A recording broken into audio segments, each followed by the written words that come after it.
Comme le souligne Bernard Pivot dans son dictionnaire amoureux du vin, à Bordeaux, il suffit de quelques hectares de vignes pour anoblir une maison. C'est la magie du Bordelais. Et c'est dans sa grande diversité qu'il trouve sa richesse. Des domaines somptueux et authentiques côtoient des châteaux qui n'en sont pas d'un point de vue architectural, mais qui s'affichent avec la même fierté que les plus grands. Pourquoi? Parce qu'ils sont du Bordelais.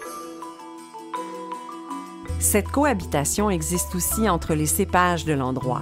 L'illustre Cabernet Sauvignon, qui donne au rouge le corps, la charpente et son potentiel de vieillissement, s'assemble tout naturellement au Merlot et accepte sans façon que le Malbec, Cabernet Franc et Petit Verdot viennent jouer dans sa cour, pour ne pas dire dans sa cave.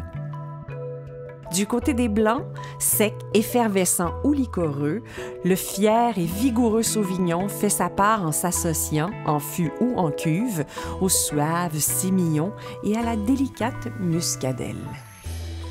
Sur ce territoire girondin, on trouve une grande variété de sols. Des terres calcaires de Saint-Émilion, qui donnent des vins généreux aux tanins présents mais soyeux, le sol argilo-calcaire de l'Entre-deux-Mers, qui produit un blanc fruité et frais, et les terroirs de Graves, étonnamment profonds, qui confèrent à la fois finesse et opulence. En somme, la complexité géologique de l'Aquitaine joue un rôle déterminant. Et que dire du Sauterne, fils d'un microclimat entre la Garonne et la rivière Ciron, où chaleur et humidité se conjuguent pour donner le miracle de la pourriture noble. Est-ce pour toutes ces raisons, comme la rumeur le dit, que les gens de Bordeaux pensent habiter la plus belle ville du monde et que cela les rendrait un peu froids et distants? Eh bien non. Et c'est un Bordelais qui me l'a dit. Nous savons la chance que nous avons, mais par respect pour les autres, on reste discret.